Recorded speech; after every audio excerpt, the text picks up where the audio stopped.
First contact. The patrol ship Vigilant cruised silently through the outer rim of the Galactic Empire's territory. Commander Zarek Velthen watched the endless starfield on the view screen, his 4 orange eyes scanning for any anomalies.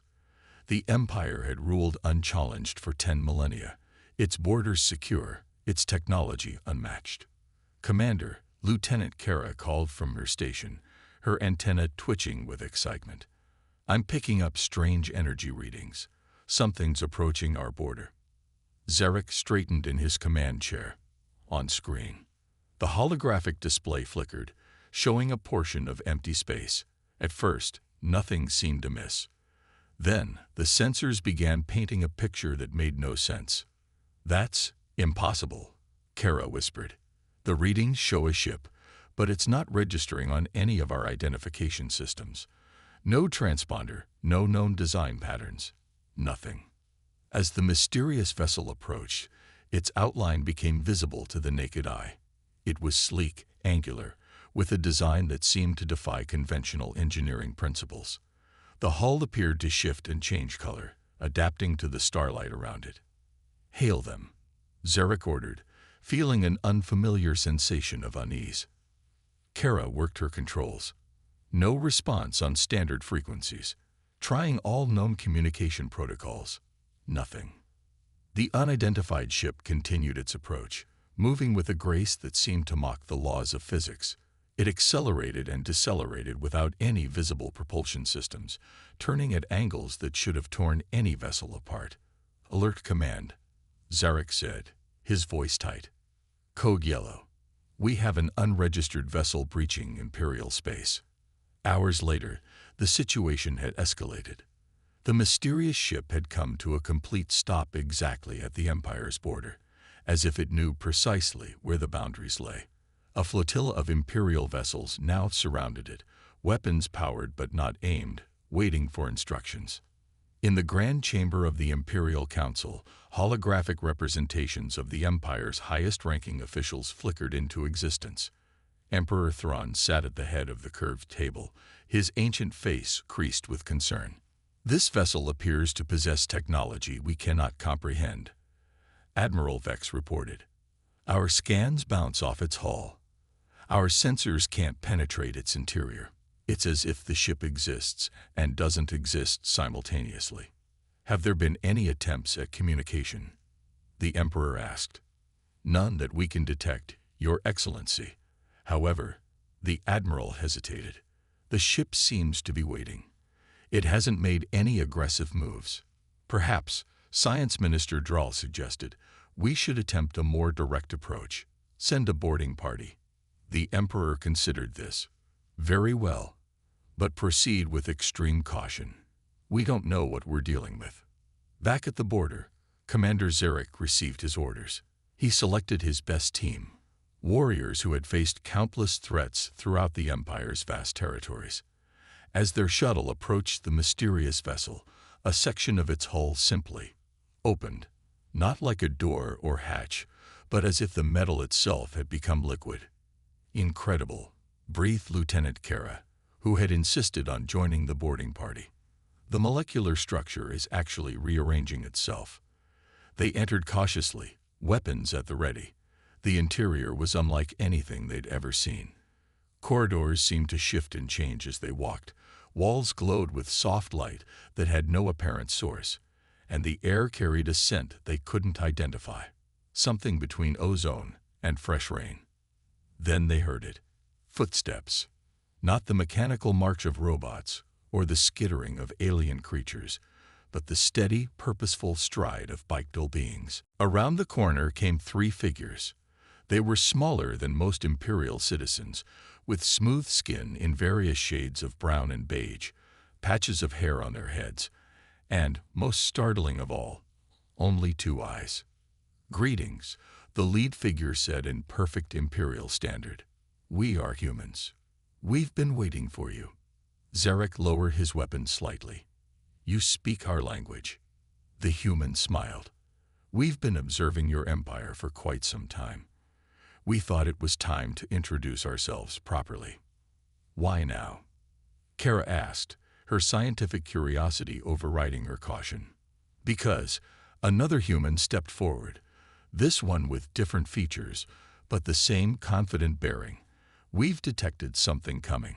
Something that threatens not just your empire, but all life in this galaxy. And we believe we can help. Back in the Imperial Council chamber, chaos erupted as the boarding party's report was transmitted. These humans claimed to come from a distant part of the galaxy, having developed technology through paths completely different from the Empire's. Their ship operated on principles that seemed to bend reality itself. They say they can help us, Emperor Thrawn mused. Against what threat? As if in answer, alarms began blaring throughout the Imperial capital. On the main view screen, a new image appeared. A massive, dark shape emerging from subspace, larger than anything the Empire had ever encountered. Your Excellency, the communications officer stammered. We're receiving a message from the human ship. They say that's what they came to warn us about. The Emperor leaned forward. Put them through. A human face appeared on screen. Calm, determined, with eyes that held both wisdom and steel. Emperor Thrawn, the human said. I am Captain Sarah Chen of the Earth ship Prometheus. What you're seeing is a void devourer. We've encountered them before. Your weapons won't work against it, but ours might. With your permission, we'd like to demonstrate why humanity believes in cooperation over conquest. The Emperor exchanged glances with his council. Here was a species that had appeared from nowhere, with technology that defied understanding, offering help against a threat they hadn't even known existed. Very well, Captain Chen, the Emperor said slowly. Show us what humanity can do. On the bridge of the Prometheus, Sarah Chen smiled. All hands, prepare for quantum displacement. Let's show our new friends what humans are made of. The Imperial fleet watched in astonishment as the human ship seemed to split into multiple versions of itself, each one targeting a different part of the massive void devourer. Energy weapons that operated on principles the Empire scientists couldn't begin to fathom lanced out, striking with precision that spoke of incredible computational power. In minutes, the threat that could have destroyed entire star systems was neutralized. The Prometheus reassembled into a single ship, as if the multiple versions had never existed. How? Admiral Vex whispered, watching the replay. How is any of this possible? Back in the council chamber, Captain Chen's image smiled warmly. We learned long ago that the universe doesn't always play by the rules we think it should. Sometimes, you have to write your own. The Emperor sat back in his throne, realizing that the galaxy had just become a much more interesting place. Captain Chen, I believe we have much to discuss. Would you and your crew join us for formal diplomatic talks? We'd be honored, Your Excellency. After all, we're all in this together now. As the first human delegation prepared to meet with the Imperial Council, Commander Zurek couldn't help but smile. The Empire had always prided itself on being the pinnacle of galactic civilization.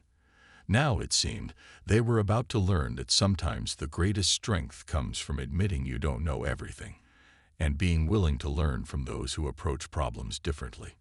The age of human-imperial relations had begun, and the galaxy would never be the same. Unexpected allies. 3 days after the incident with the Void Devourer, the Imperial Palace buzzed with activity unlike anything seen in centuries. Human delegates walked alongside Imperial officials, their smaller stature contrasting sharply with the towering forms of their hosts. Yet there was something in their bearing, a quiet confidence that commanded respect. In the grand reception hall, Captain Sarah Chen stood before a gathering of the Empire's elite.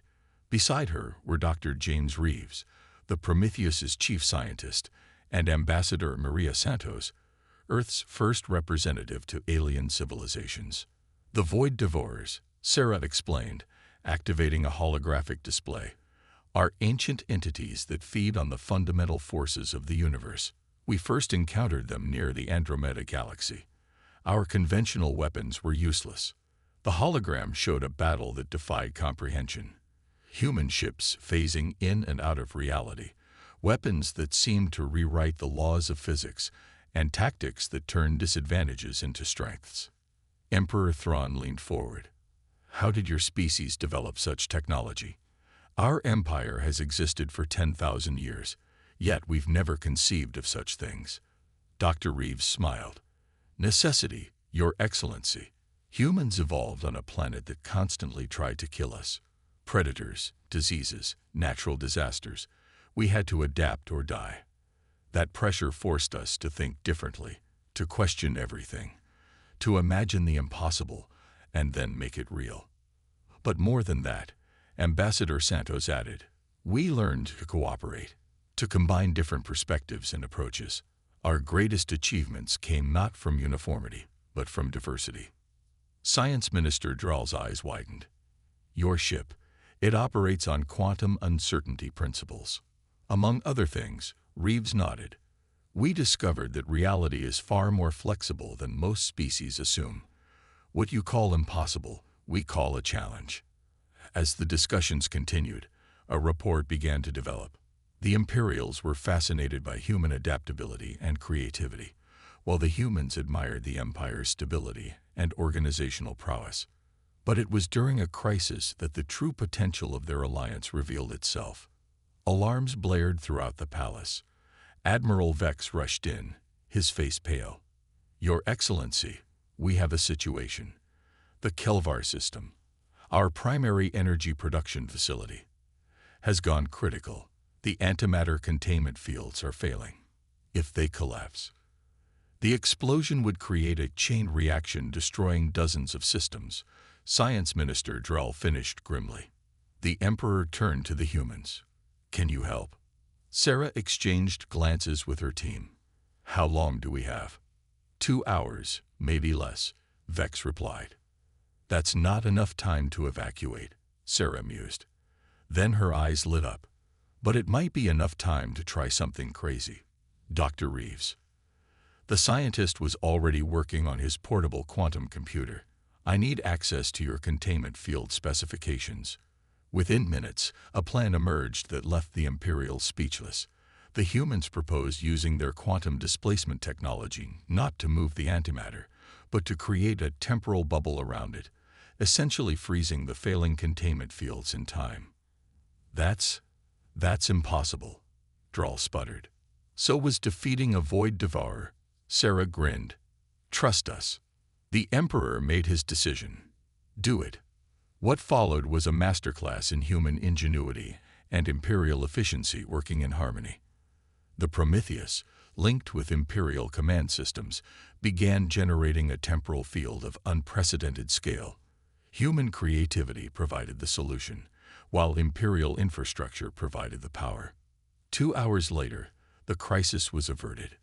The antimatter was safely contained within a temporal bubble, giving engineers time to repair the failing systems properly. In the aftermath, as celebrations erupted across the Empire, Emperor Thrawn called for a private meeting with the human delegation.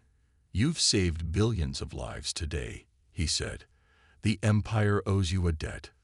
With respect, Your Excellency, Ambassador Santos replied. We don't see it that way. We helped because it was the right thing to do. That's what allies do. The Emperor smiled. Indeed, and I believe it's time to formalize that alliance. The treaty signing was broadcast across the Empire.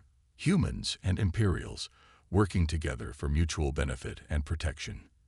It was a new concept for many Imperial citizens, used to their civilization standing alone at the pinnacle of galactic power. But the benefits quickly became apparent. Human creativity combined with Imperial resources led to breakthrough after breakthrough. Medical advances, new energy sources, revolutionary transportation methods. The collaboration seemed limitless.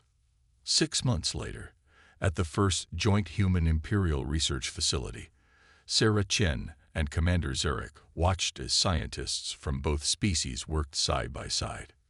You know, Zarek mused, when we first detected your ship, I thought you were a threat. Sarah laughed. Most species do. We're not the biggest, the strongest, or the most advanced in conventional terms, But we have something that served us well throughout our history. And what's that? Hope. The belief that tomorrow can be better than today, and the determination to make it happen. A young Imperial scientist approached them, excitement radiating from every pore. "Captain Chen, Commander Zarek, you need to see this." The humans suggested combining our fold space technology with their quantum tunneling.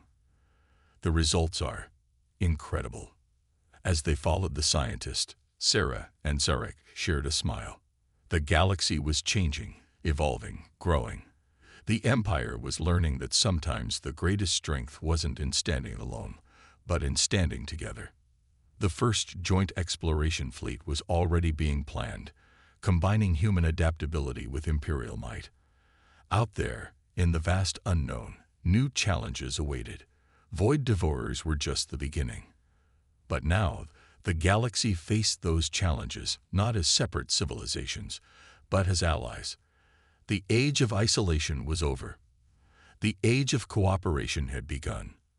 And somewhere, in a distant arm of the galaxy, other civilizations detected the changes. They saw an empire that had ruled through power now extending the hand of friendship. They saw a young species that dared to dream impossible dreams and make them reality. The message was clear. The future belonged not to those who conquered, but to those who collaborated. As the Prometheus prepared for its next mission, now flanked by Imperial escorts, Captain Chen looked out at the stars. Humanity had always wondered if they were alone in the universe. Now they knew they weren't. And more importantly, they knew they didn't have to be. The Empire had learned that sometimes the most powerful force in the universe isn't a weapon or a fleet, but an idea. That together, we are stronger than apart. And so began a new chapter in galactic history, written not in the language of conquest, but in the universal tongue of cooperation, understanding, and shared destiny. The stars beckoned, and for the first time, humanity and the Empire would answer that call together.